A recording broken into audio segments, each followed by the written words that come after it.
গতকালকে আমি সারাদিন কি খেলাম চলো সেই ভিডিওটাই শেয়ার করি। তো সকালবেলায় তো এখানে খেয়ে নিয়েছিলাম একটা পরোটা দিয়ে, একদম গরম গরম দুধ চা। আমার লুচি পরোটা দিয়ে দুধ চা দিয়ে খেতে ভীষণ ভালো লাগে। আর তারপরে মানে বেশ অনেকক্ষণ পরে খেয়েছিলাম একটা শশা। তারপর কালকে এনেছিল মাটনটা রান্না করার পর মা আমাকে দিয়েছিল, তো সেটাও খেয়েছিলাম।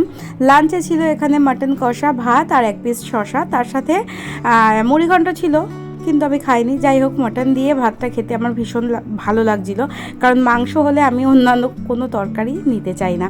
যাই হোক, জানো তো আমার মেটে খেতেও ভালো লাগে, আর আমার কিন্তু দুপুরবেলায় মেটেটা পড়েছিল, ওই যে দূরের যত্ন করে রেখে দিয়েছি।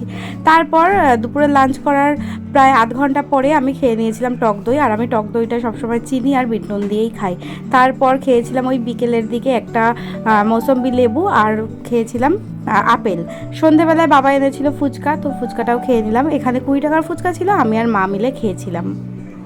20 টাকার ফুচকা আমি একাই খেয়ে নিতে পারতাম, তবে কালকের ফুচকাটা আমার সেরকম ভালো লাগেনি বলে দুজনে মিলে খেয়েছি। তারপর ওই 8:30টার দিকে মা দিয়ে দিয়েছিল একদম গরম গরম 1 কাপ দুধ চা। সেটা খাওয়ার পর একদম ডিরেক্ট চলে গেলাম ডিনারেও আমি সেম মেনুই নিয়েছিলাম, ভাত আর মাটন। এই দেখো, রাত্রিবেলাতেও কিন্তু আমার আরও একটা মাটনের মেটে পড়েছিল।